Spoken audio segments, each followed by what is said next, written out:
Thanks for that. You're welcome, and welcome in to Football Happy Hour presented by Blitzalytics.com. As per the usual, I'm your host, the cartoon down there in the bottom left, who I guess when I was messing with him earlier, I broke. So he's just going to be a still picture. So this is old school cartoons. You guys just imagine my mouth moves and that I still did all this stuff right, but I didn't. So we're going to get around the horn and say our hellos. We're going to start up there up north with Jack. Look at the man in black tonight, Jack Bourgeois. Yeah, it was a little chilly. It's starting to get a little cold. I had to put the long sleeves on, but doing good, man. After a nice bounce back win by my Tampa Bay Buccaneers, I'll take it. It's a good week. I bet you will. That second half, a whole different story than the first half, boy. Know that one. Grinding out the teeth a little bit, and then the second half, they just mollywop them. So congrats to Jack. Mayo, how you doing tonight? Also in black.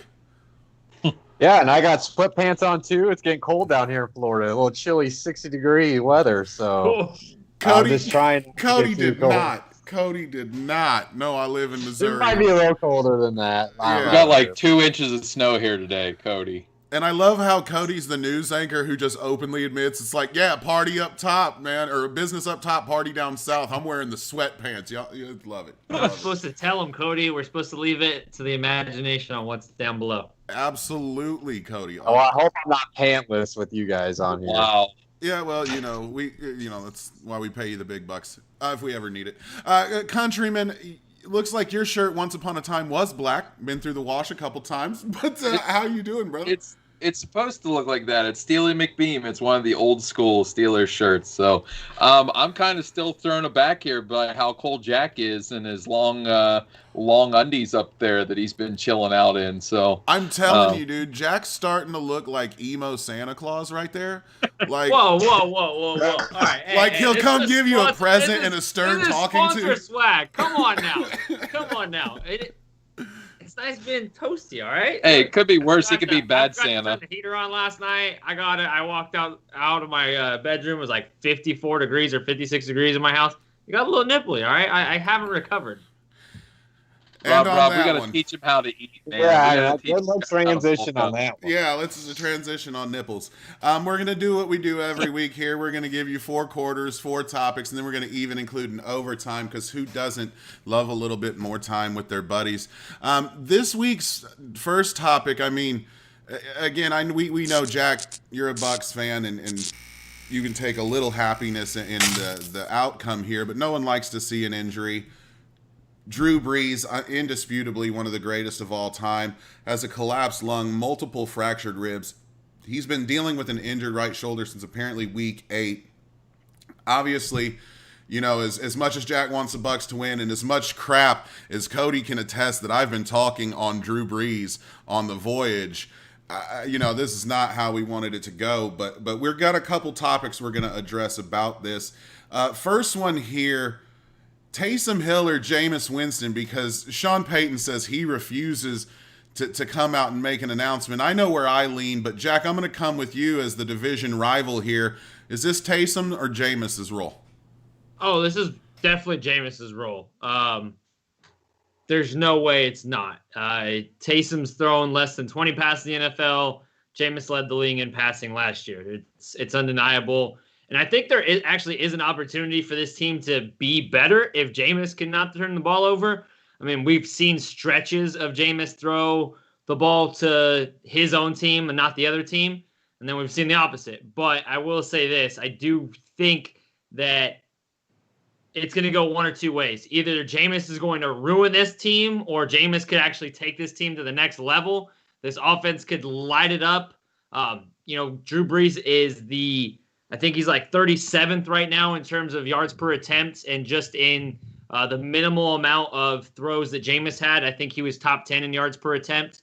As of this week, I know it's a small sample size, but still, you can't tell me that Jameis's downfield arm talent isn't better than Drew Brees is right now. The deep ball accuracy, just the deep ball in general, it has to be better than Drew Brees, especially with a bum shoulder, especially with a collapsed lung, and who knows if he can even be back this season. But I think you have to roll Jameis, and it's going to be a coin flip, 50-50 chance. His team's either going to get better or it's going to slide open the opportunity for the Bucks to snake that number 1 seed, or either the number 1 seed or the NFC South division. I mean, everything he said is true, Mayo. I mean, we know at least what Jameis is. Sure, he's been injury prone. Maybe the LASIK fixed it all, and he comes out and he's the GOAT, right? But give me, is anybody on this panel going to say Taysom Hill first of all? Like, because I want to come to you next. And there's crickets. The only people that believe it's Taysom Hill's job are Taysom Hill, Sean Payton, Taysom Hill's mother, and 6 Saints fans who can't deal with the fact that he got paid. But like, then let me toss it to you though, Cody. It sounds like we're all in the boat. Like it's Jameis's job. So I guess let's talk about then what he would do here for the Saints. You got Cody on mute. Cody's muted? On OBS. No, it's only one of you needs to be on though. Oh, okay. All right. Sorry. All right, so I'm good to go. Give my Taysom Hill takes. Yep. Yeah. Again, like we can sit here. Get ready, like, Saints fans. Sorry, but it is what it is. Well, no. Here's the thing: it's Jameis's job. If he was going to turn to Taysom Hill, he would have turned to Taysom Hill after the injury. Obviously, we know that he's not a great thrower of the football, as Jack would say. So it's going to be Jameis Winston, but I still think you're going to see plenty of Taysom Hill. I mean, we saw an uptick in the rushes for Taysom Hill in the second half of that game. He had 8 rushes compared to Latavius Murray had 9 and Alvin Kamara had 8 himself. Now, the one thing that you might see is last year when Teddy Bridgewater was involved, he did hardly use Taysom Hill last year when this scenario played out. But I do think this year's a little bit different when he's got a $16 million price tag. So I think Jameis will be the quarterback, but I would not be surprised if we do see Taysom on more snaps compared to the same scenario last year. I know I'm betting on that a little, I guess. Give me a number then. Is it 80-20, 60-40? What do you think it is, Jameis? 70-30 possibly. I just know that I need a tight end this week to stream, and I'm picking up. Play the system, my man. I love it. Yes. That's how you roll. Yeah, we'll get into that on the fantasy voyage. I just think there's a $16 million reason why we're going to see Taysom Hill more with Jameis than what we saw Taysom Hill with Teddy Bridgewater last year. And we just got to see what Jameis has. I mean, was he perfect on Sunday? I mean, he was 6 for 10 for 63 yards, but it kind of didn't look like the Jameis we saw last year. And he looks skinny, too. I like thick Jameis over skinny Jameis. Maybe it's the black jerseys. It is a slimming effect. Takes 5 pounds off on camera. It's known to work. As a fat man, this is why I only wear black. Roy, I'm going to come to you. Like I said, we kind of know you're not going to say Taysom Hill's going to get the role here, but what do you think about how it's going to be carved out between the two?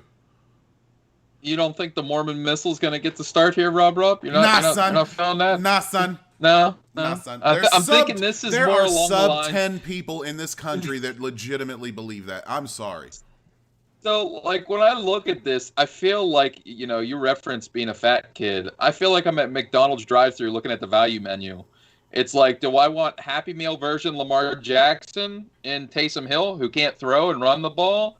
Or do I want Jameis Winston, who hopefully the LASIK got him 20/20, but we all know Jameis is more 50-50 on every throw he throws out there. So what do I want here? Jameis Winston is the Wish.com version of Patrick Mahomes. Like, you ordered it, and when it's good, it's great, and when it's bad, it's the worst thing you've ever seen. It's a dumpster fire. But for me, I think, you're going to see it more along the lines of the Teddy Bridgewater. I don't think you're going to see Taysom Hill. I think it's going to be more 80-20, 90-10, simply for the fact because Michael Thomas is back and healthy now. They have the weapon. Uh-oh. Mara, you got to keep up with these guys. Can you hear me? Yeah, you broke up a little bit. No, we get you. I get what you're saying. He's got the weapon. Yeah. David Connors is with us in the chat. Pick 6, love David Connors. He has an asinine number of 97-3, Winston. We're going to see more than that, bud. You wish. Again, this is gadget to me. Me and Jack had a little talk about it, and I say the most important thing that this means is that they've already got Taysom Hill, so they don't have to go out and try and get a quarterback to replace Drew Brees in the long run, right? Because they ain't got any money anyway, because they gave it all to Taysom Hill. So let's pivot from what it means to the Saints to what it means for Drew Brees. And I'm going to start here with you, Cody. Is his job or career at this point in jeopardy? And have we seen the last of Brees or what at this point? Well, obviously they're going to try to get him back for the playoffs, but this is his last year. I think even before this injury happened, this was going to be his last year. It sounds like he could possibly be back in 2 weeks. It's all dependent on how they feel about the collapsed lung. I mean, I don't think his career's in jeopardy. I do think we'll see Brees at some point, even if it is like come playoff time. We'll see him back on the field. I've been saying this is going to happen at some point. This is the Jameis Winston is Drew Brees' Brock Osweiler this year. And he's going to carry. Right, he's going to carry the playoffs until they need to put Brees back in. I did not picture this type of injury happening to Brees. I thought maybe it would be more because of his shoulder and his arm. Obviously, this is a freak thing. This is not something you could project. Like, we could project the arm being less efficient going into the year. We saw that at the end of last year. This is just man took a man hit, and that's what happens. I did look this up really quick. 10 of Hill's 22 snaps came at quarterback. Only one of those quarterback snaps came before Brees' injury. From this past game. That means he had 9 and Jameis had, 20-something? 34. 34? So about a quarter of the plays, right? A little bit more than a quarter of the plays. So, again, David's number is asinine. We're definitely going to see more than that. I was telling Jack, I think best case scenarios for Bucs fans here, you guys get to see the Saints in the playoffs, and then Jameis throws a pick 6 to lose the game for the Saints, and then in the long run, Jameis did help bring a Super Bowl championship to Tampa Bay. So I thought that was a funny little thing that could happen. But Roy, again, guy's an effing legend. Let's call it what it is. What are you expecting from this moving forward for Brees?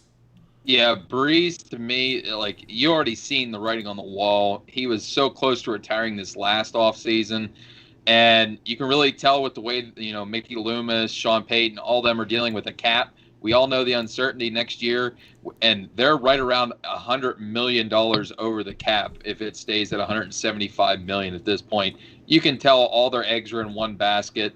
That's why they signed Jameis, to try to get him, have a little bit of booing type effect on that quarterback room after losing Bridgewater.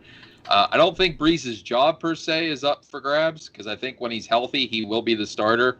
But the career is definitely on the back nine, closer to, hole 18 coming back to the clubhouse. It's closer. Enjoy the last few opportunities you get to see Drew Brees out in the field, because he was one of the all-time greatest. I think I'm with Cody. The thing that feels most like a natural story to me is what he brought up about Peyton. Jack, I mean, is that kind of we kind of had that chat, like I said, and we both kind of talked it out and felt like, yeah, that's probably what's going to happen. They'll be in contention. They'll snag like a wild card, and then Drew is back for the playoffs. Is he like? Are you afraid of him? If you're, let's say, you're Bucs, and that's who you line up with, are you afraid of Drew Brees making that first start right then? I mean, I'd be less afraid of him if he played the entire season, but as a Bucs fan, obviously, I think the Saints have the Bucs number. I can't deny that. I think the Bucs are the better team when facing any other team, but they're not the better team when they face the Saints. Now, history says it's extremely hard to beat a team 3 times in a year. History has proved that usually the advantage goes the other way. But I don't know how much the Bucs are motivated. I don't know how much that stat of, I think it's like he drops down that Tom Brady's in prime time or past his bedtime, as they say, but for the old man, drops by 20%, something like that for his win percentage. I don't know if that was just it or what, but New Orleans has his number. So as much as you, as a Bucs fan, should not be, celebrating anybody's injury. This is a huge opportunity for the Bucks to snag a win or two, advantage over this team. And before this, you were looking at the Saints record and seeing, maybe the Minnesota Vikings beat them, maybe the Kansas City Chiefs beat them. Those were kind of the only two teams that really stood out as to teams that could really match up against the New Orleans Saints. But at the same time, the Saints, a majority of their wins have been by one score or less, or one touchdown or less. And so they've kind of squeaked out wins against the Panthers. They squeaked out a win against, the Chargers. There's a few teams that they barely beat, whereas those same teams, the Bucks kind of beat handedly, maybe minus the Chicago Bears. But I do think this is a huge opportunity for the Bucks. And this likely means if Breeze is out for 3 or 4 games, and unless Jameis lights it up, I lean towards the Bucks definitely winning the division. And as of a week ago, I was kind of thinking the complete opposite. Well, I'll tell you what, it definitely feels like the kryptonite load that it is to the Bucks for the Saints. It has been lifted with the injury to Breeze. But now, Mayo and Countryman, if you're a different NFC team, again, how much do you think we can count on to get out of Drew Brees if that is the scenario where he is out 3, 4, 5, 7 weeks, or maybe comes back first round of the playoffs? And I'll let Roy come to you first. Yeah, for me, I would rather see him come back during the regular season, at least for a game or two, just to get back in rhythm and see how he's able to, the ribs and lung are one thing. It's the shoulder issue to me is more concerning, because his arm strength and velocity wasn't up to snuff as it was in previous seasons. We all know sometimes Drew Brees was more of an anticipatory thrower, and the way he reads coverages, but still at that point, late career Peyton Manning, as we're kind of equating this to, is, he's winning with above the shoulders than he is what's below. And to me, he's got to get those live reps, at least in a game. If not, if his first game is a playoff game, I think they could be one and done, and that'd be devastating for Saints fans. Yeah, what a way to snuff out that legacy at the end. Cody, what do you expect with the last 30 seconds here? It's going to be interesting. I think Jameis will be enough to win them some games. I'm just comparing the Saints and Bucks schedule, and I just see the Chiefs only being a really legit threat to beat them. I know the Vikings are playing better, but it's not like they're world beaters at this point. And then when you look at the Bucks, I was judging that off of Minnesota's just had that number. If you look over the last couple of years, they really have had the same. In the playoffs, I'm with you. David said in the chat, they beat them in the playoffs, not really in the regular season. The Saints kind of own them.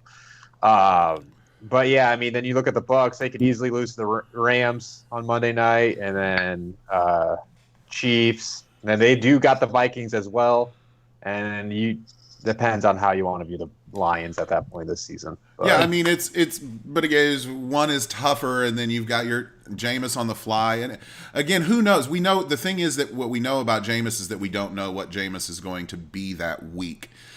So it's going to be spotty. I'm interested in watching how Sean Payton deals with it and how short of a leash he has before he puts Taysom Hill in the game. He loves the kids. So let's move on then into quarter number 2.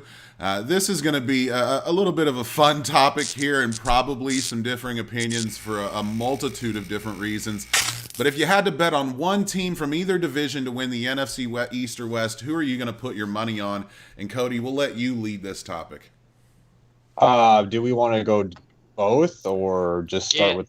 So the idea was the topic. If you had to pick one team out of all 8 teams to put all your money on to win their said division, who would it be? Ooh, that's rough. I know, right? Right, because one's a dumpster fire, and then one has the most talent in the NFC as a division. So we'll say that. Man, I'm gonna go with the Giants. Screw it. He's going back a couple weeks. If you guys remember, he said the Giants had a shot to win the NFC East. No one stepped up for the taking yet, so it's still possible. Well, I'm just going with the NFC West. They're probably going to tear each other up. We got the Seahawks and Cardinals facing already this Thursday night. So that's already going to be determining things. And then The Eagles and Giants have already split the series. And then they already swept the Washington football team, and I'm not really going to count on anything out of Dallas at this point. And they're playing a lot better. Their defense is pretty solid. Their offensive line is actually kind of doing what I said. When I originally had this take, I said their offensive line is struggling now, but they have the most healthiest offensive line that could gel as the season goes along. And then when you turn on the tape the last couple of weeks, that offensive line is playing a lot better. And now I know it's not saying too much, but Daniel Jones is right now playing as the best quarterback in that division. And as long as he can protect the ball, if you look at have you guys looked at the Eagles schedule? It's rough. Like, I don't know, like how, like, let me pull it up really quick. This is why I think that, like, at first I was thinking the Eagles could win because they were getting healthier, but then you look at their schedule, they got the Browns, the Seahawks, the Packers, the Saints, the Cardinals, and the Cowboys. And then I think they wrap it up with the Washington football team at the end of the year. So that's a mighty daunting stretch, honestly, could be good teams. So and the Giants, I already have the Giants up for you. Okay, it's Bengals, Seahawks, Cardinals, Browns, Ravens, Cowboys. So you could basically chalk up. That's rough too, though. Bengals could be a win, and Cowboys could be a win. But Browns, Cardinals, Ravens, Seahawks. Those are likely losses. So that's 2 and 4 probably. So can the Eagles get 2 more wins? Because that's all they fucking need, apparently. Sorry. Family show. Great, Jack. You ruined it. It. I mean, you're looking at it, and again, schedule does come into play. Again, the thing being, when we talk about now, are we going to pick a team from the NFC East or the NFC West? It feels much more like an easy scenario to, I'm going to pick somebody from the East because you'll just walk into the playoffs, where you're going to have to be a really good team to get in from the NFC West, right, Roy? Yeah, absolutely. There's 2 teams. The Seahawks, I think you're really seeing the warts come the whole way out now. They picked up Dunlap. Their pass rush has gotten a little better. But the team I'm actually intrigued by, I know we talked about Kyler so much, but it's the Los Angeles Rams right now, guys. You look at it's the Cardinals and Rams tied for first right now. The Rams as a conference in their record is 6-1, whereas the Seahawks and Cardinals are both 4-2. Their point differentials, they're plus 48. Their defense is starting to come along. I know the Andrew Whitworth thing is devastating. Taylor Rapp also went out, but if these guys got weapons and they're being well coached, they're being well played. There's just something about Aaron Donald and that defense being opportunistic. Jared Goff, as long as he don't implode, which that's asking a lot, they've just been really complimentary type football the last couple weeks. They're playing well. As much as you guys all know my love for Kyler Murray, I think the fireworks are a lot higher for the Cardinals, whereas I think the Rams are just going to be that steadying force where they could just take it because they're so solid across the board. And if I could put a bow on that really quick, like you're talking about the defense. That's why when I thought at first I kind of got confused on this question. If I was kind of leaning towards the Rams just because of this stat kind of blew my mind. I posted it I know in our Slack chat the other day from Peter Strager. Sean McVay is not only 31-0 when he leads at halftime, but in the Rams' 9 games, defense has only given up 3 points or less in 8 of them in the second half. So their ability to adjust at halftime is insane at this point. And kudos to, everybody kind of like questioned Sean McVay letting go of Wade Phillips and going to get his guy to run the defense, but it's paying off right now. It is. And the thing about the Rams, as a Rams fan, again, I will speak glowingly and happily to do so here about my Rams. Defense and rushing the ball. We are going to be able to do that. Again, we haven't seen much of the Cam Akers, but we've seen our stable of running backs be able to do it, right? So that's what carries on into the playoffs. So I think they're a super dangerous team if we get there. But again, it's can we get past Seattle and Arizona, which that's a toss-up for me. Those are both really good teams. You have the Cardinals. The Rams do have the Cardinals. Here's the Rams schedule. They got the Bucs Monday night. They got the Niners, the Cardinals, the Patriots, the Jets, the Seahawks, and then they wrap up with the Cardinals at the end of the year. On the other side of it, Cardinals have Seahawks this Thursday, Patriots, Rams, Giants, Eagles, Niners, Rams again. So Cardinals I have will say the cakest schedule. Yeah. I don't know about that, man.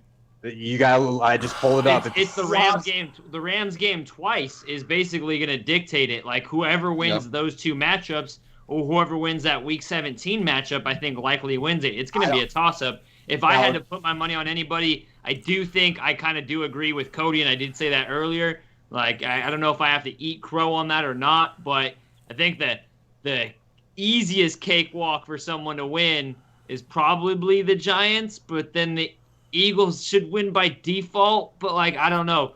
For me, I'm going to put my money on Kyler Murray. After that throw, after the Hail Murray that we haven't talked about yet, you have to put the money on the Cardinals to win this. They're going to beat the Seahawks on Thursday night. They will beat the Patriots. I think it's going to come down. Seahawks are going to split that series. Yeah, they will.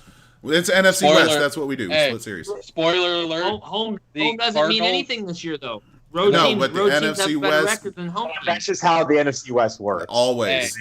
Cardinals are going to win by 2 touchdowns. I didn't realize that offense is too electric against that defense. There are too many wide receivers. That secondary is trash. I don't care what anybody says. Seahawks have lost 3 out of 4 last 4 games, and they are trash. They are awful.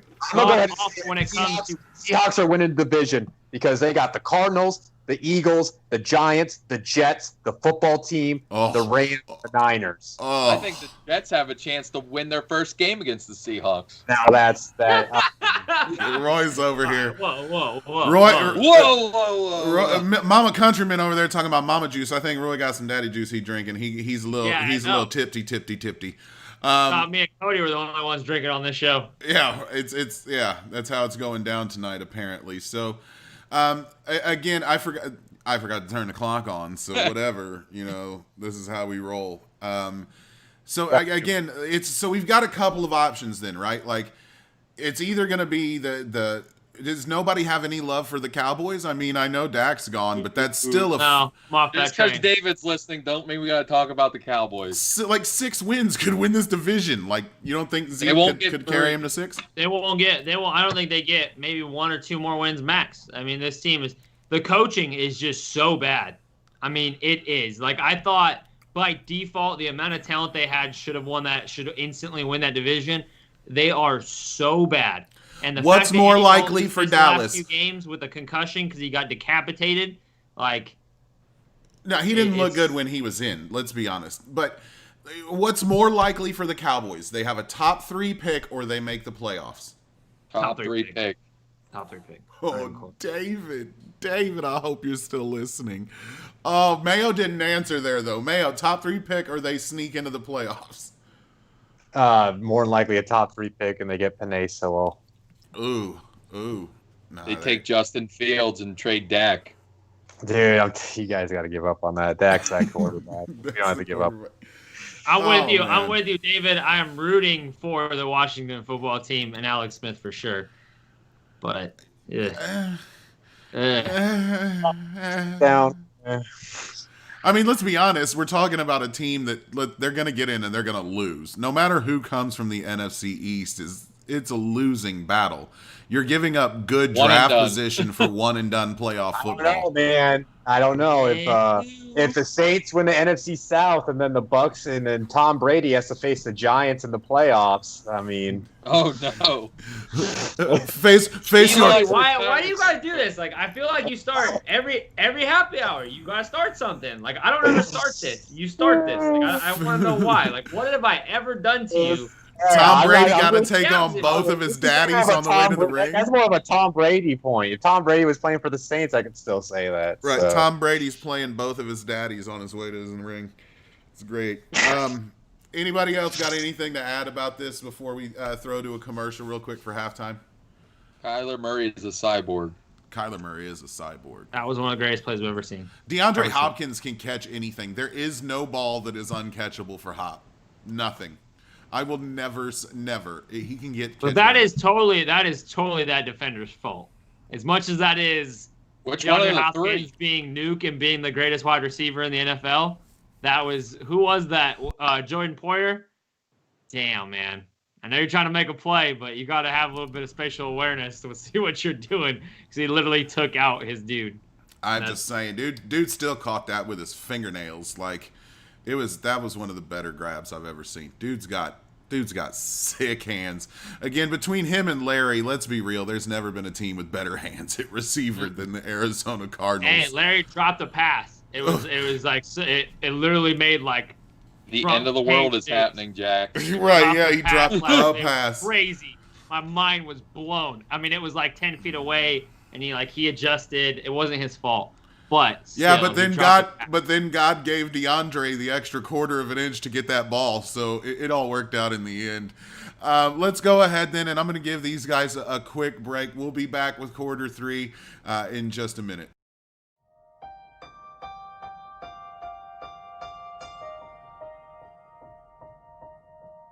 For over 100 years, the story has been written, ever changing and growing with each new chapter. The soul remains, though the characters change. Bigger, faster, stronger, smarter. Ready or not, here I come. You can't hide. So too grows our fandom.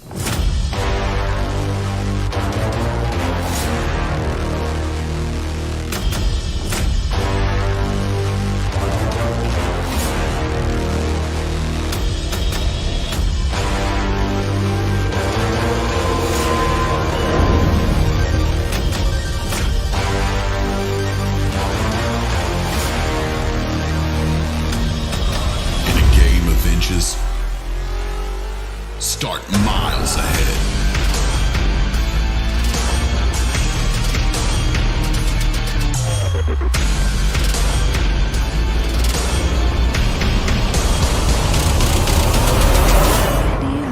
The 2020 Prospect Encyclopedia.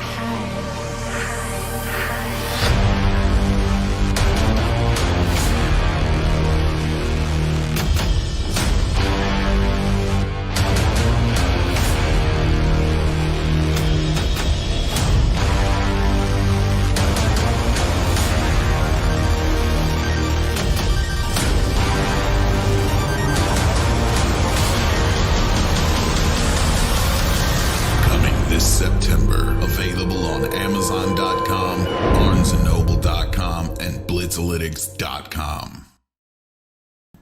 All right, and welcome back into Football Happy Hour presented by Blitzalytics.com. Tell you what, man, that commercial still gets me jazzed. I know all my guys got the book. I see Jack's right there behind him. It's always right there. So. Oh, you want that? That one right there? Yeah. I got that bad boy right there. Again, it's good reading material and will also work to defend your home in case of an invasion.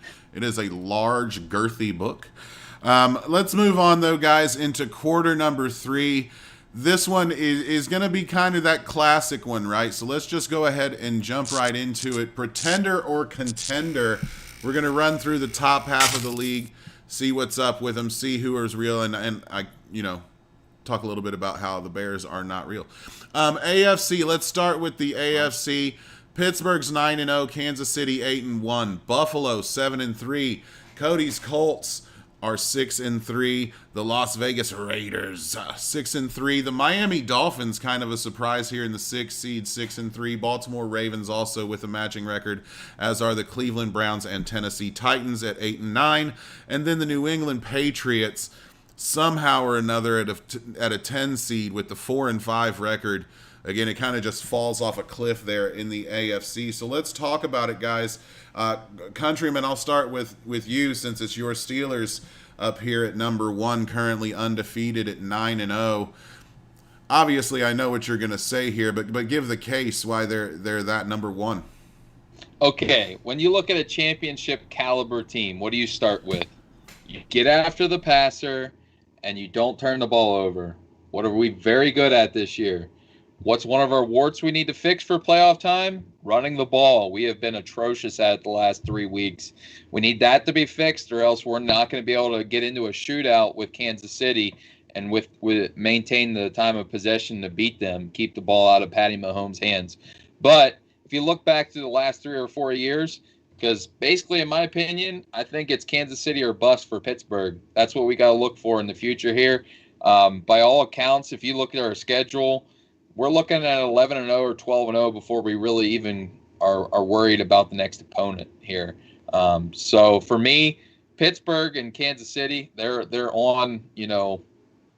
The stars are aligned for that matchup late in the season, and as long as Ben is healthy, I feel good about our chances, especially if it's in Heinz Field. And the last 3 or 4 years when we have faced Kansas City, it has never been a good matchup for Kansas City. Go back and check the stats. I'm going to come to you, Jack, here to highlight Kansas City, but give me a quick sentence or two about the Steelers before we do that. Although I don't think they're as good as their undefeated record. Like, no offense, they're not worthy of 9-0. I think their stats are a little peppered. I think their record's a little peppered. But they are no joke. They do.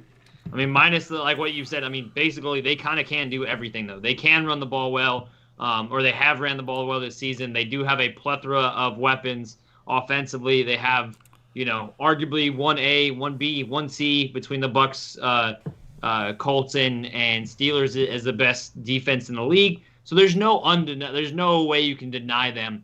That being said, I do think Kansas City is the better team. They're both contenders, obviously. And I think either team in any, the right scenario, I think the Steelers could beat the Chiefs. I don't think it's impossible, but I do think if I have to put my money on any team this year, specifically in the AFC, it's Kansas City all day, every day, twice on Sunday. Soap bet waiting to happen. Cody, I'm going to set this up for you so that you can. Cody, I will set this up for you so that you get to lead on the Colts, so I'll take the Bills here.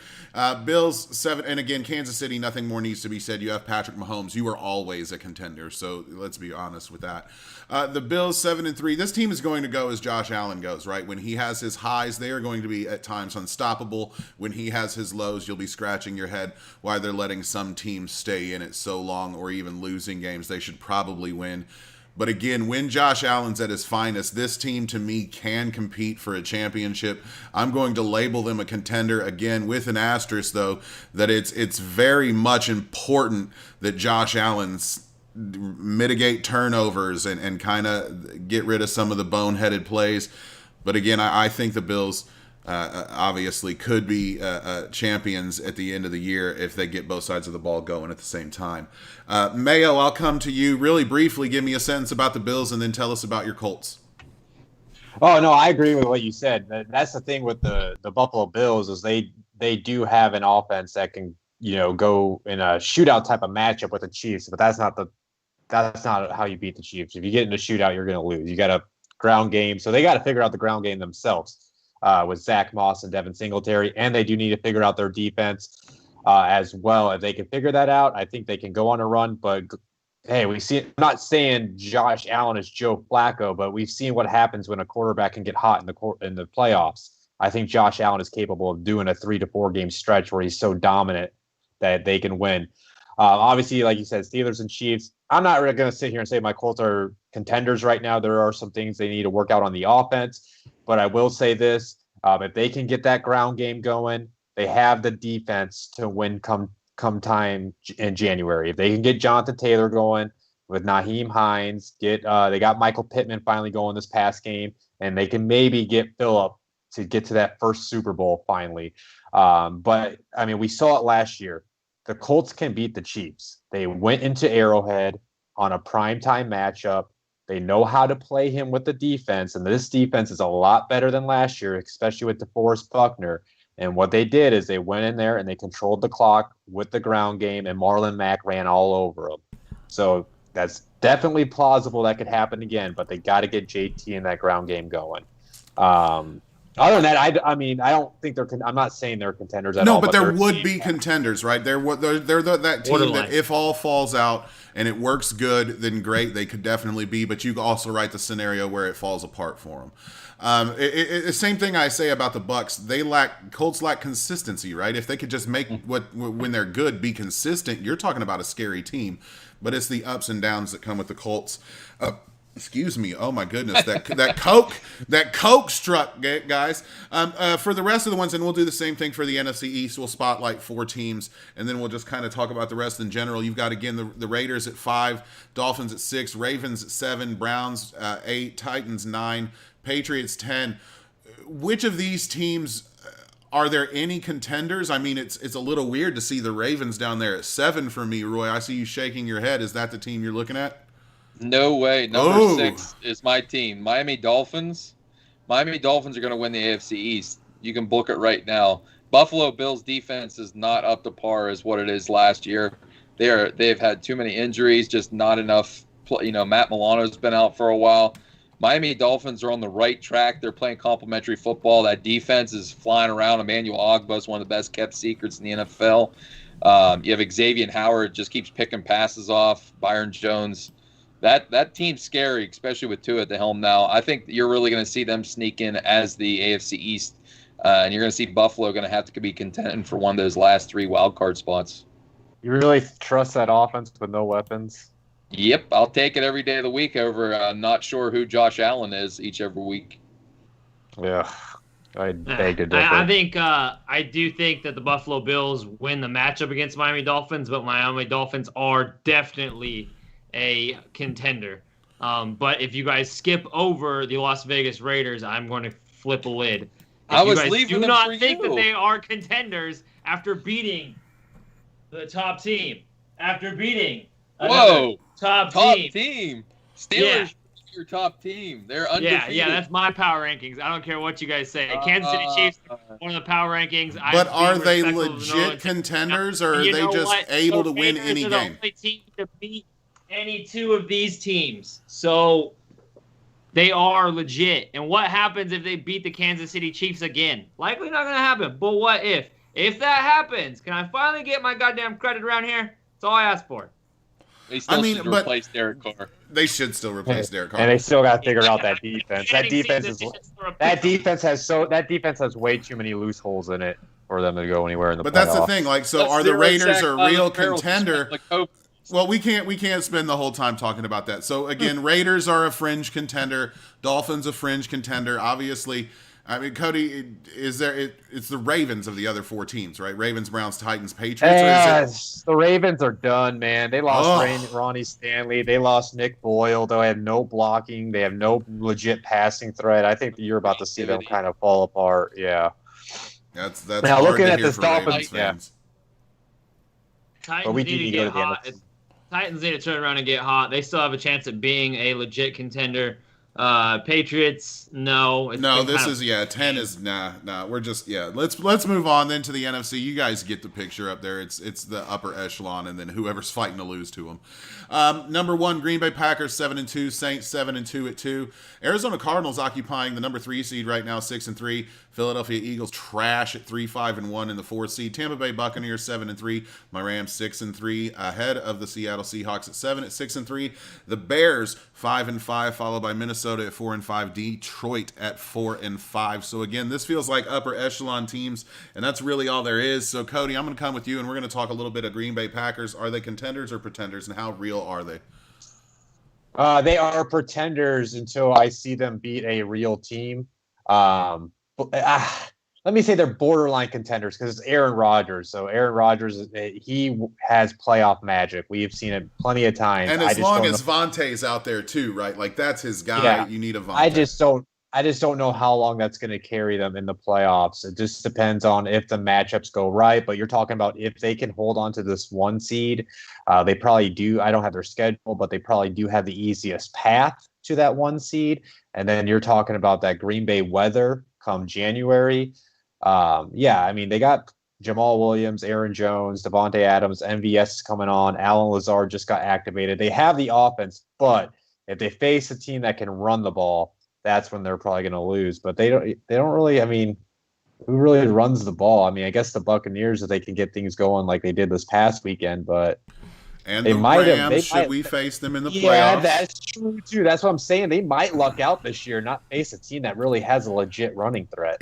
Cody brings about a good point. They've kind of just decided to olay running backs and just give them yards all year. So, Roy, we move to you for the New Orleans Saints. We've kind of touched on them already here, but knowing what we know with Drew Brees' injury, at least 3 weeks, 4 weeks, probably, maybe longer.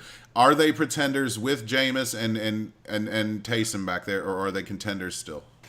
Well, I'm going to call them a contender to be in the NFC playoff system, but I'm going to give you a big picture view here.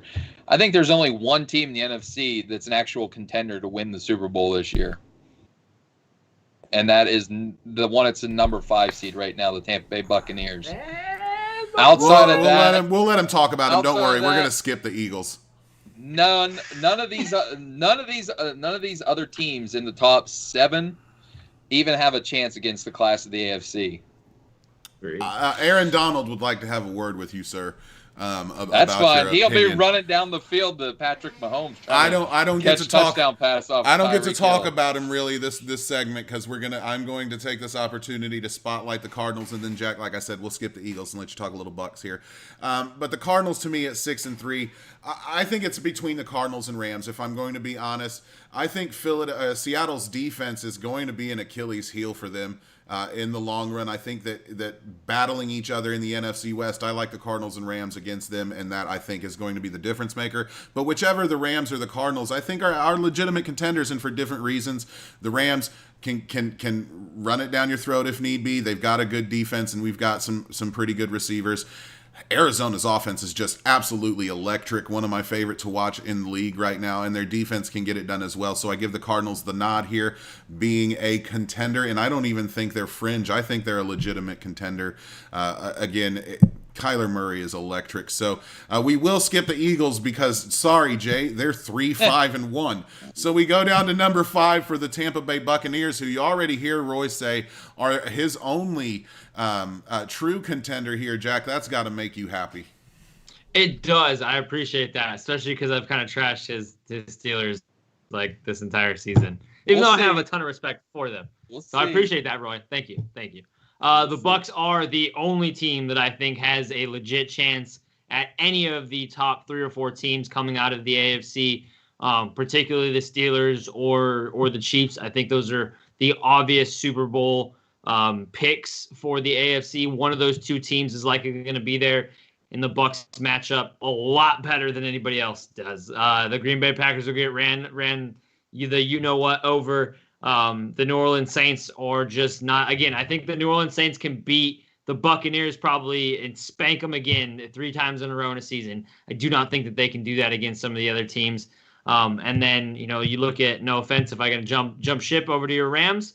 In terms of, I mean, there's outside of the teams we haven't talked about, the Rams are kind of the only other ones, and their wins are against who? A offense. The NFC East. The NFC East, and an offensive list Bears, and a defensive list Seattle Seahawks. So this weekend or this Monday night, I think is going to be a really true teller of a legit contender and pretender. And I will say this, the Rams were probably really upset about last year and have not forgot about the taste that big old Fitty burger left. I'm going to tell you like Shannon Sharp says here, okay? And we can only beat who's on the other side of the field. That's all I can say. I don't know. I didn't make the schedule, guys. So they beat the Bucs. If they beat the Bucs, they got all my respect. There we go. So we've got we're out of time here technically, but obviously I want to talk a little bit about these guys because something's going to have to give here. Does the NFC West legitimately get all 3 teams in? Because, again, the Bears, to me, are fake. Minnesota is on and off, and Detroit just doesn't belong there to me. And so just give me a quick one here. Jack, take on the rest of them. We'll go around the horn if you guys can keep it to 10, 15 seconds. Well, I think the Minnesota Vikings are a legit contender. They've won, 4 of their last 5. They went one and whatever, and then they came rallying back. I think Minnesota Vikings have figured it out. I think they are a legit team. But I do think Seattle Seahawks are going to get, the 7th seed? If that's where it comes down to. Yeah, I'm pretty sure Seahawks still find a way in, but they could implode. I mean, they could. The defense is garbage. Uh, Go ahead, Cody.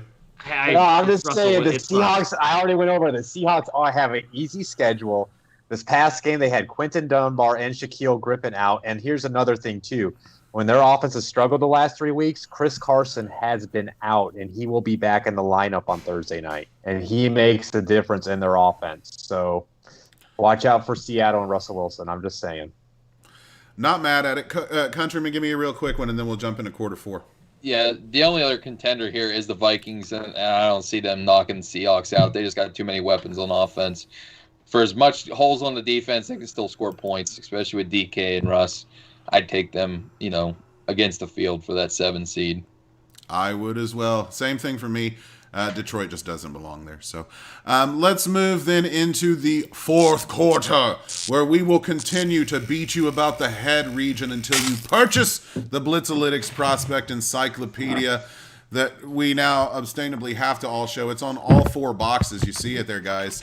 We're going to talk about offensive and defensive players of the week. We've done this each week, so we're going to continue to do it now.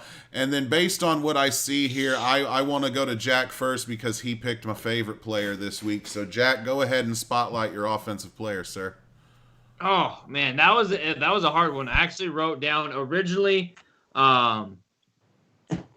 somebody else, and then I broke down the game film, and Justin Jefferson was wide open. I mean, so wide open.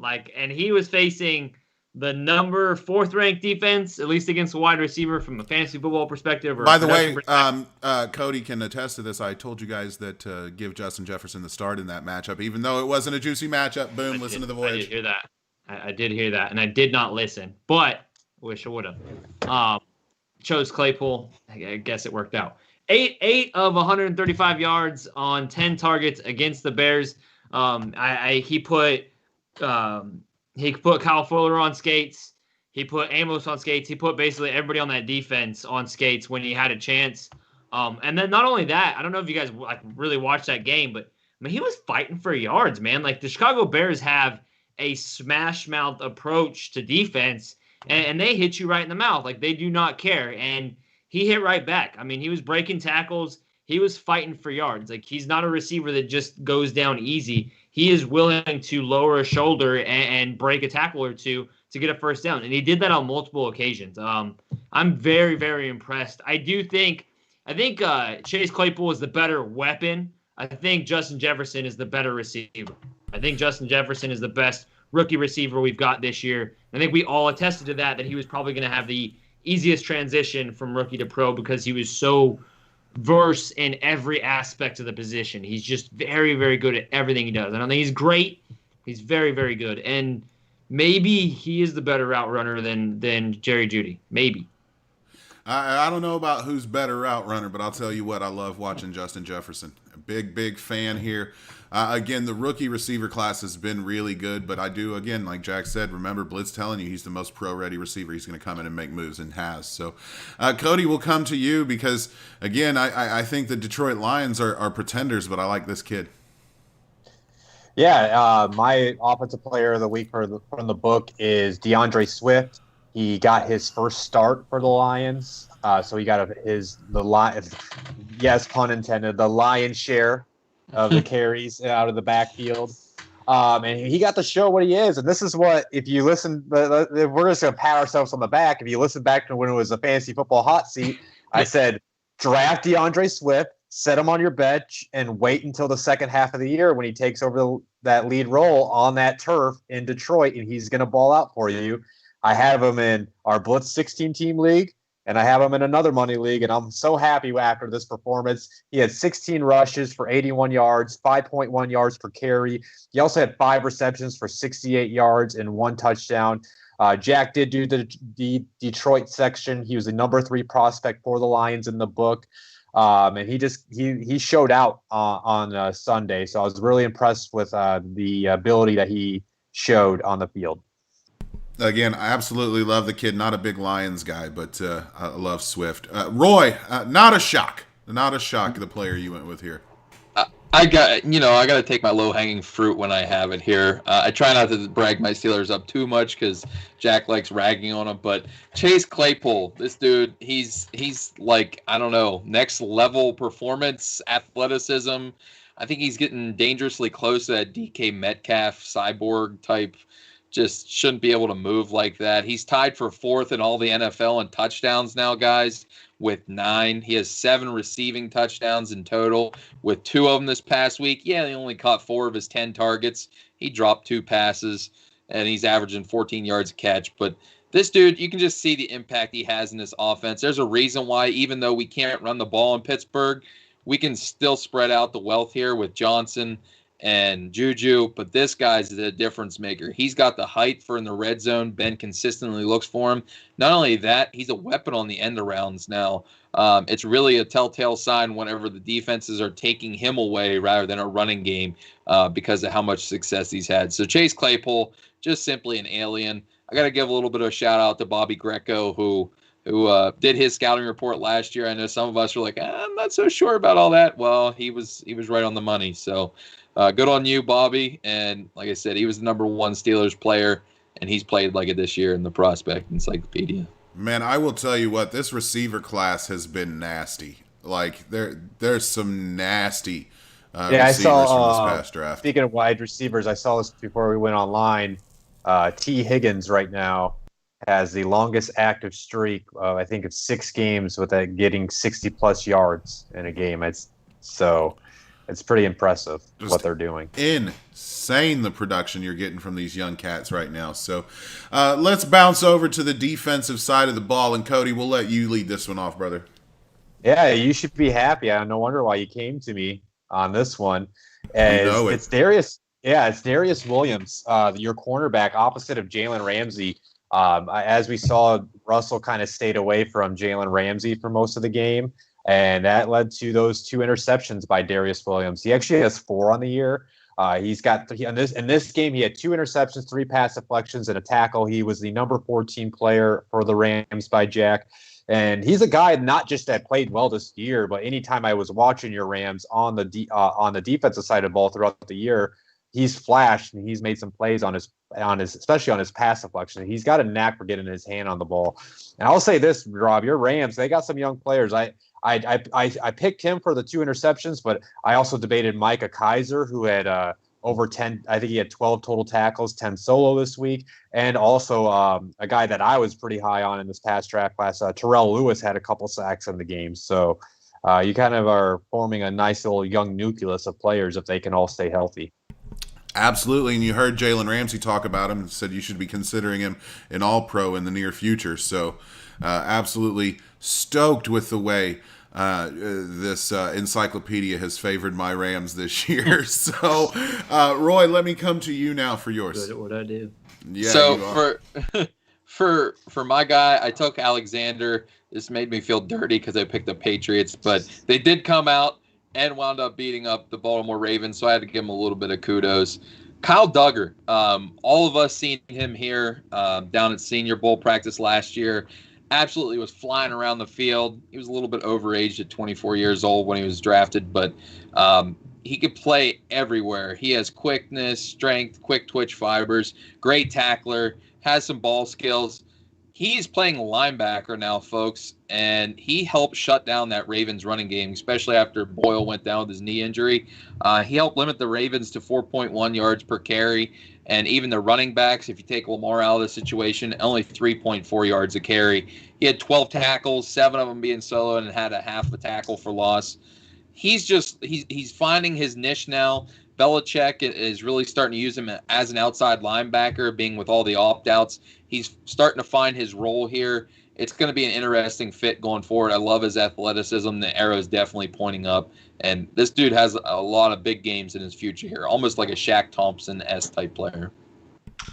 Can't be mad at the production, right? I mean, again, mad at the team, not mad at the production. So, Jack, let me come to you now for your defensive spotlight of the week.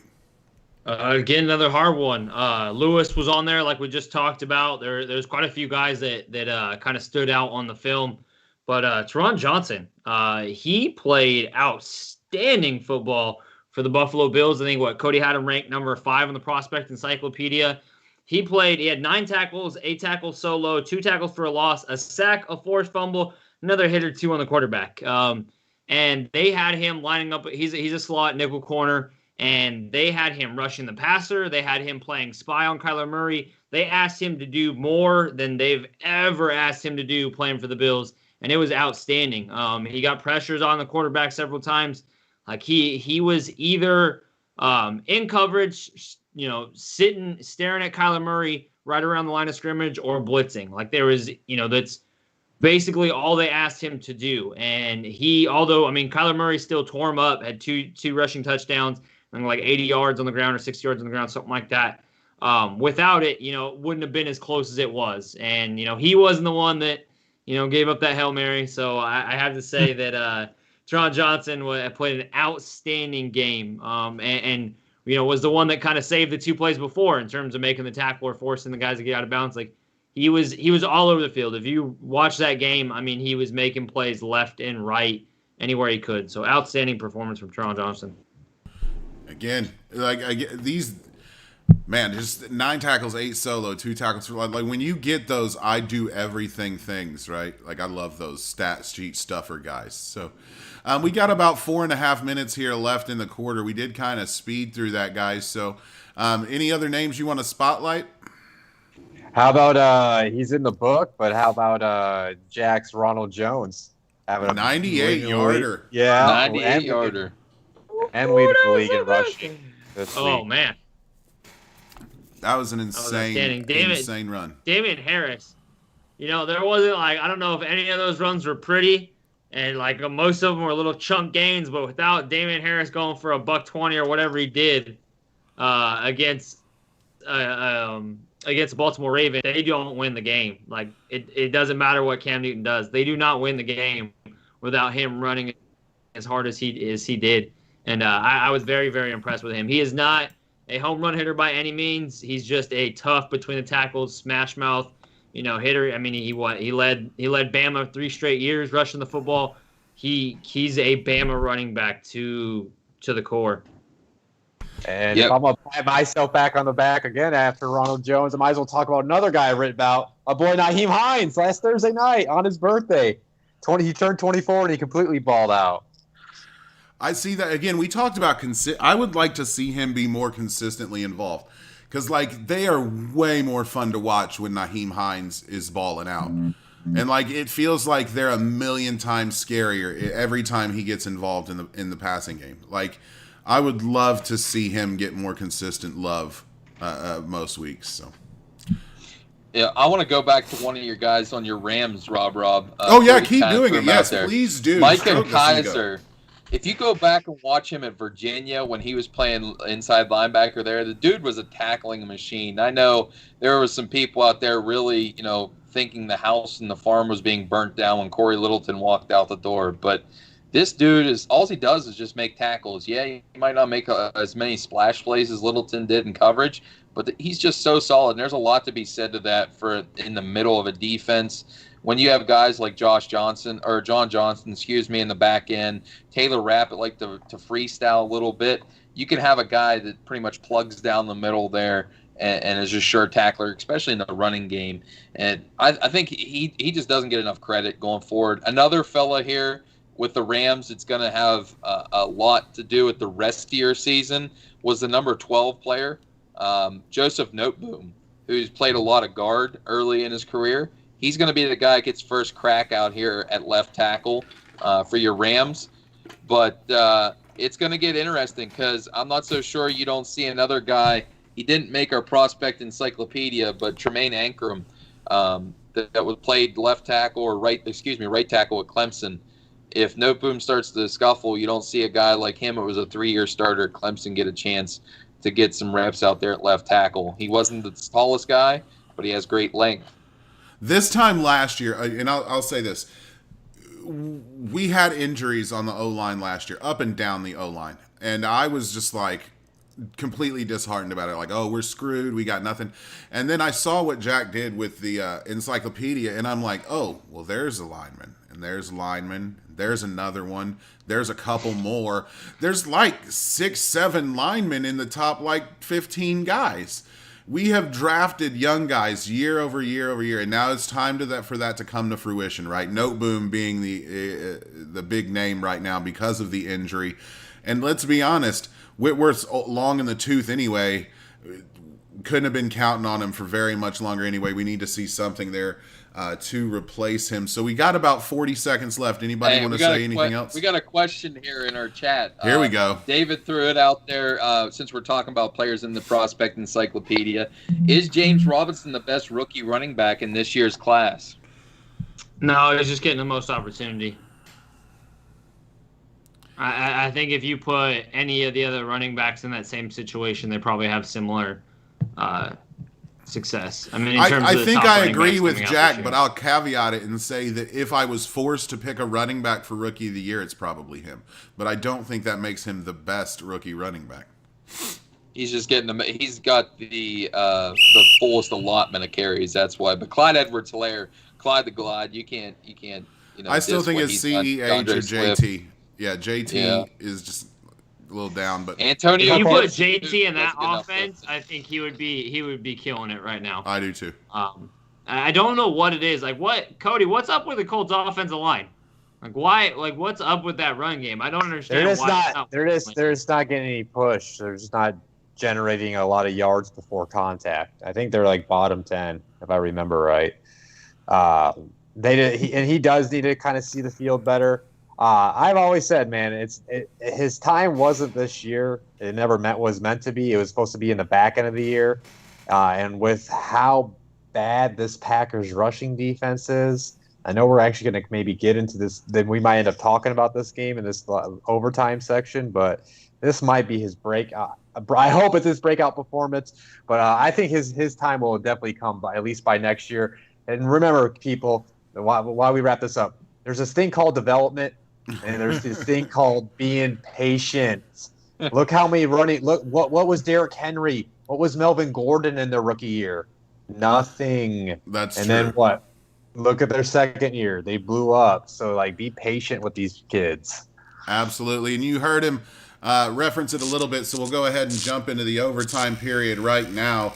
And this is going to be just a quote topic, right? So if the blank beat blank in week 11, blank, the blank being a bold prediction on the last one.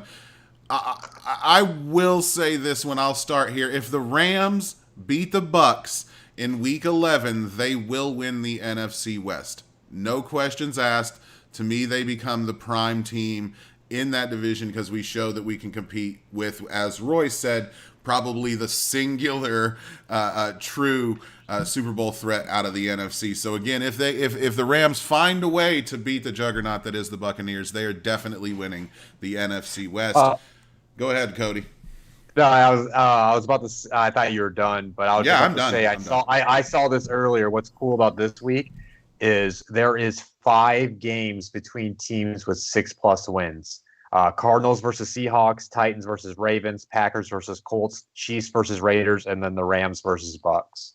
So there's a lot of good matchups this week, for sure. Let's just come to you, Cody, since you're fresh. You give me a take. I will say this. If the Raiders do sweep the Chiefs, I will completely buy in, and they're legit contenders. I will do you one better. I will never say to replace Derek Carr again. I will be done. Now, I will say this. Did you see that the Chiefs are going to hammer these guys pretty bad? You see that the Raiders did a victory lap or something around Arrowhead. That's going to make the difference, the victory lap? Well, that's what Andy Reid and them keep on talking about. What made the difference in the Super Bowl, Jack? What do you say? When they pissed off Patrick Mahomes, the game was over. Well, that's very true. Trust me, I'm putting my money on the Chiefs right now, but if it does happen, I still am going to be feeling good about being right. I will back off. I'll throw this out there. If the Raiders beat the Chiefs in Week 11, they'll still miss the playoffs. Ooh, dang. Roy throwing it at the silver and black, man. What do you got, Jack? For me, All right. For mine is if the Indianapolis Colts can beat the Green Bay Packers this weekend, they set themselves up to win the AFC South. And then I think if they win this game, they will then have momentum going into the Titans game the week after. They'll beat that, you know what, and then boom. The Indianapolis Colts are rolling going into December. I think that's what I think, and I think that's not only do I think it, I think that's what's going to happen. I'm going the Colts this weekend over the Green Bay Packers. I will second that. I will say this as well. If the Atlanta Falcons beat the New Orleans Saints this week, you can go ahead and Sharpie in the Tampa Bay Buccaneers as the champion of their division. I just don't. Again, it feels to me like you have to beat the teams that you're supposed to beat at this point. If you New Orleans, you're supposed to beat Atlanta regardless of who the quarterback is. If you don't get it done, Tom Brady's going to get the job done for you. So let me come to you, Mayo. I'm going back to this, but if the Rams do beat the Bucs, does that prove that Tom Brady is struggling with his night games and he is getting old? And that could be bad because when it comes to the playoffs, these games are played at night. If it's a Saturday night game, aren't they played afternoon? I don't think they're night games. Yeah, the Saturday games are. Are they? And then the Sunday games are afternoon games. Yeah. Oh yeah, because you're right. It goes afternoon and then night, and then it goes morning and then afternoon. You're right. That does scare me a little bit. Like that is a weird thing to like realize. Old Tom Brady can't get it done after bedtime. And the Super Bowl starts at 6:30 p.m. Eastern, so he might have a first half. Yeah, I gotta be up by 20. Hey, that'll bode well for the Bucs against the Steelers in the Super Bowl. We've already brought it up to him. He'll change his sleeping habits. He'll adjust. It's okay. He'll be sleeping in a hyperbaric chamber somewhere. Don't get up so early. Like Bruce Arians gonna move the schedule of the Bucs like practice. Like he's gonna be like, nope, Tom, you need to sleep it in. Just aren't they doing that this week? They're shifting the night practice this week, aren't they? Yeah. BA said it yesterday. There you go. All right. Now I got another one here. Go ahead, Roy. If the Tennessee Titans beat the Ravens this week, the Ravens will miss the playoffs. Yep. Because the Tennessee Titans are going to be able to roll the Baltimore Ravens. You see the way they got manhandled this past week by the New England Patriots? And then, because if the Titans beat the Ravens, then they'll be reeling from another matchup. They'll have to face the Steelers on a short week. And they'll be coming off of 2 straight losses, looking into a third here. They are done if they lose against the Tennessee Titans. Yeah, it just depends. Because after they face your Steelers, they got the Cowboys, the Browns, and then the Jaguars, Giants, and Bengals. So, but I'm right there with you because like I said, that Nick Boyle injury, the fact that they lost Ronnie Stanley, I feel like they're losing their physicality. Lamar Jackson has been exposed. Hey, Jack, how long do I got to wait to take the victory lap on you because I told you the Steelers were going to win this division? You can take that. You can take that lap whenever you want, buddy. Whenever you want. The Greg Roman train, Kyler Murray conducting it. It's not going as planned anymore. So, yeah, I will say if the Arizona Cardinals beat the Seattle Seahawks again. And the Seattle Seahawks will have gone from a 5-game winning streak to losing 4 out of the last 5. And I don't know what that means other than that means that the Seattle Seahawks are not playoff contenders at all, regardless if they get to the playoffs because of their easy schedule. Ain't nobody going to lose to the Seattle Seahawks if it gets that bad. I don't see it. I know it's Russ. Like, I know we should be thinking, like, oh, Russ can beat any team. And, yeah, he could. But, like, realistically, like, I mean, he's got 1 Super Bowl. It's not like he's been able to carry these teams every year. You know, sooner or later, it doesn't pan out for us. And I just think one more loss, 4 and 5 weeks, and you could just chalk the season up. Like, it's over regardless of how easy their schedule is. Sorry, I was coughing. Didn't want to catch that on there. And that wraps up the happy hour. That wraps up the happy hour. My bad. I didn't want to cough in everybody's ear and destroy your speakers. No, I mean, there's a couple other games where I could say some things like, I think if the Eagles beat the Browns, they're front runners to win the NFC East because it's a legitimate team that caught a W, right? Like, but again, that's not really money worthy. That's not really a whole lot of fun to talk about. If the New York Jets somehow beat the Los Angeles Chargers, Adam Gase should be fired. Right. If he wins, they should lose. Yeah, he should get fired. Well, that's the only reason why they're keeping him. So yeah, if he starts winning games, then they should definitely fire his ass. Yep. How many games does Justin Herbert lose before we start questioning like how good he really is? Because he's got kind of a team around him. Come on, man. You putting can't up be a the stats, quarterback. You and can't he's be a putting up the quarterback stats. win guy.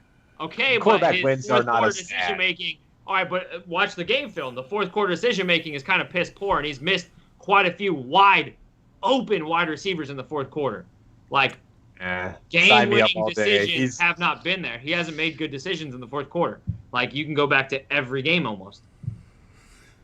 Again, Jack, let's talk about develop. His offensive line is also hot garbage.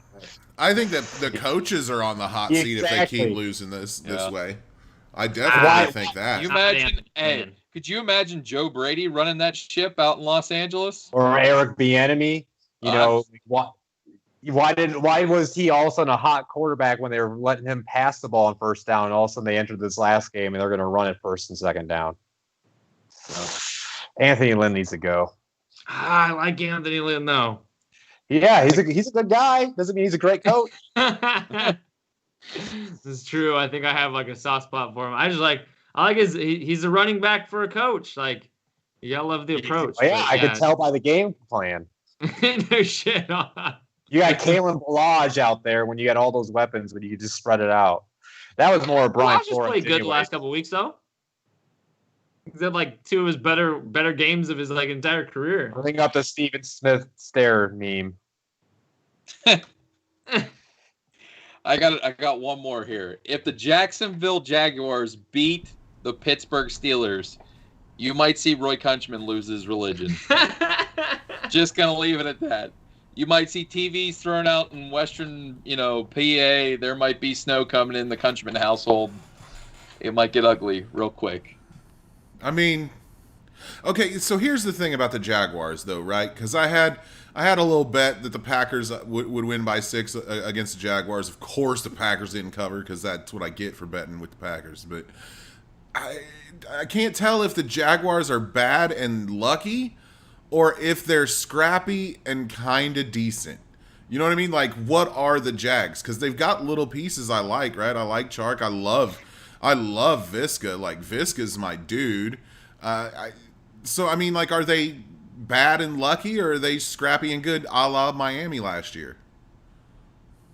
I think they got the right pieces. They have the wrong coach and the wrong front office. And maybe the wrong they need a quarterback. Hey, Gardner Minshew is not there, so yeah. I'd fear Minshew. Is that how you say it? Is it Luton who or played Luton? last week? Is it Luton or Luton? Jake Luton. Luton. Like Luton's cough drop. What a name. Yeah. Again, hey, like I told guys not to start him in fantasy. Turned out to be a poor choice. Whatever. I don't know what the guy is. I don't know who that is. I was completely surprised. I knew it was a nobody. I knew it was a nobody because his rookie card is him from the combine. They didn't even bother putting his college jersey. They were like, nah, he ain't nothing. So, whatever, man. Any other if they beat the beats, blah, blah, blahs? Or, I mean, we got 4 minutes we can kill here, guys. Feel like that. If the Patriots beat the Texans to go to 5-5, the rest of the AFC is going to be sweating because it's Bill Belichick. You ain't never lied, bro. You don't want Billy B within a game or two, bro. He'll snatch those somewhere and catch you. Like that's God's honest. But they have a kind of rough schedule. They got their Texans, schedule gets Cardinals, really rough Chargers, after this week. Rams, Dolphins, Bills, and then Jets. Oh, you know they're gonna catch that W. It's not their year. It's just plain and simple. It's just not the year. It's okay for it to not be your year 1 year. I'm not going to lie. I'm interested to see what Bill Belichick does with the roster. I hate to say that because I hate the Patriots, but it feels like it's just a big old lump of clay, and it's not going to look the same next year. He's going to pick up the phone and call Kyle Shanahan and say, send me back Jimmy G. I have a feeling that's not out of the realm of possibilities. You saw what Kyle Shanahan said, though, today, right? Yes, and everybody postures at this point. What did Shanahan say? Because I didn't see it. I didn't hear it either. He said Jimmy G's his quarterback next year. For next year. But you see that contract, they can get out of that. Hey, listen, I learned as a Colts fan that these guys. I mean, I learned before that they lie, but I would never believe anything they say because I still remember that year when Peyton was out with his neck injury. Jim Irsay came on a primetime game when the Colts were playing, stared right at the camera and said, "Peyton Manning will be a Colt next year." And I almost never forgave him for that. He's lucky we got Andrew Luck. Yeah, right. Yeah, but Luck turned out to be all right until he was like, no, it was no funny. more I mean, football. since we got time to burn, it was like I almost had a moment where I was like, do I want to like he lied to us fans? Like, do I want to like I kind of was hating on Luck for like the first 4 games, and then when Luck made that comeback against the Packers and he hit Reggie Wayne for the touchdown, and that made me stand up and scream, "Yes, we won!" Like that's when I fell back in love with the Colts, and it's history. All history's been wrote. I felt the same way when the Rams brought Steven Jackson in because I'm Marshall Faulk through and through, and I was like, "You're just gonna give my job away." We can talk about it if we want to burn time. Jay just asked who wins Coach of the Year. I will say this: that he was my mid-season Coach of the Year when we did that a couple weeks ago. If they make it to the playoffs, it will be Flores, but that's a big if because I still have wonders of that offense. You know how I feel about Brian Flores. I've been saying it for 2 years. I absolutely love that man. Is there some reason we discount W's? Because I think my team's still undefeated, and the Coach of the Year, no. Maybe, but you expect. I think he had a better shot last year when he was winning with Duck Hodges. What's more impressive? 9 wins with Big Ben and that team, or where do you want from him? If you go 14-2, sure, but that's what it's going to take. That's what it's going to take. All right. Well, you're supposed Coach of the Year, and I'll be hoisting Lombardi. There you go, because you're supposed to be good, right? Dolphins were still supposed to be rebuilding. Cakewalk. Yeah, Flores has done more with less. Let's just be honest. Have you beat any of these teams? No. Give him the Shannon Sharp, Roy. I can only beat who's on the sideline. That's all I can do. Hey, we'll have to see. We'll keep talking up Aaron Rodgers as an MVP candidate. I don't know who RRC is in the chat. We'll talk about Mike Tomlin as Coach of the Year. We'll Hi, talk about RRC. the most overrated quarterback. Patty Mahomes is the MVP. There's no questions about it. God, look at the stats. Big Ben's in the MVP conversation if we want to talk about it. Ouch. I'm going to say hi to RRC in the chat because it's RR and I like that. So hi to them. Hi, you guys. That ended overtime on a contentious note. I don't like it when friends fight. You guys got a point, man. A lot of names could be there. Again, I throw this in. Patrick Mahomes is going to pay the Michael Jordan, LeBron James price for being too good. He will not win as many MVPs as he rightfully should. That may start as early as this season. So, I'll say this, man. Like I said, Kyler Murray's on pace for 48 touchdowns and be the first quarterback to have 4,000 passing yards and 1,000 rushing yards. And if they win the NFC West, which is the toughest division, he's going to have a strong argument to do. Yeah. It's true. There's going to be some names. Again, remember when it was like Russ by a mile and then everybody else? Now it's really starting to get muddied. Like we could retake that and have differing opinions. That's what 10 interceptions does to you. Yeah, man. It has not been a forgiving stretch for 14. I think it's like 14 or 15 turnovers.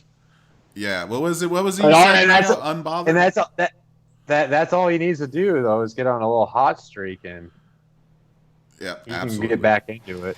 All right, guys, let's wrap this thing up. I'm going to come around the horn, let you guys say your goodbyes, plug what you want to plug, and all that fun stuff. And, of course, first, Jack, we will be starting with you up north. I do want to say this. I want to give a big shout-out to Josh Allen and the passing of his grandmother. I got to be at her birthday party the 2 years before I left California. My going-away party basically got adopted by Josh Allen's grandma's 81st birthday party, I think is what it was, or 80th birthday party. Super sweet lady. She was super awesome. She was the one that brought us in. Basically, they needed a table, and we were sitting at the table, so they just were like, "No, you're a part of our party now." And they were awesome people, and I love the Allen family, even though I don't know Josh on that level. The cousins, they're good people. And so I want to give my condolences and shout out to him because it was really cool getting to meet that family back when I lived in Los Banos, California, which is right next to Fireball, which is where he lives. Yeah, absolutely. Rest in peace, Meishi. I've heard nothing but great things, and they raised a lot of money. And of course, Josh came in at the last minute and kicked it in the butt. And I think he put $13,000 on it to make it an even like that. Yeah, the Bills fans, man. Not we only get to see the crazy stuff, right? But it feels like every year they give you something, a little heartwarming, believe in me story from those fans in Buffalo. So, again, rest in peace to her. Jack, anything you want to plug? Obviously, we're going to tell them to follow you at Jack Bourgeois on Twitter at JACKBOSHWA. Yeah, Prospect Encyclopedia. Go buy that. There you go. Yeah, go buy that Prospect Encyclopedia. Sorry, I have someone at my front door, so. All right, Mayo. Jack, go answer the door. Yeah, so I'll do my typical ending. I do want to thank everybody for tuning in. If you enjoyed tonight's show, make sure you hit the like button. If you haven't subscribed to our YouTube channel, please subscribe to our YouTube channel so you do know when we go live with our shows. Speaking of our live shows, you'll see me and RobRob right tomorrow. We're good, Rob? I haven't talked to you about that. It's been a busy day. We'll be back tomorrow morning around that. I would say we typically go online around, 10:30?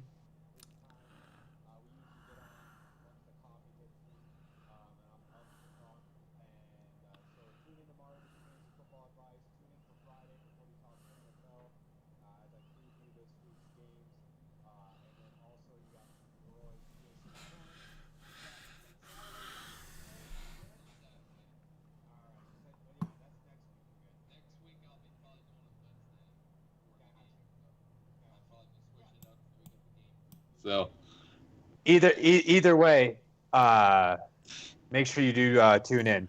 So I fixed the audio apparently. Just to reiterate, when Jack muted his mic, he effed it all up. They can see us tomorrow morning on the fantasy fantasy voyage. So yeah, guys, sorry about that. Jack had to go get the door. So this is how it works out these days. So anything else you want to let them know about, Cody? No, that's all. We'll be back tomorrow for the fantasy voyage. So tune in tomorrow, and me and RobRob will be there. All right, Countryman, your turn, sir.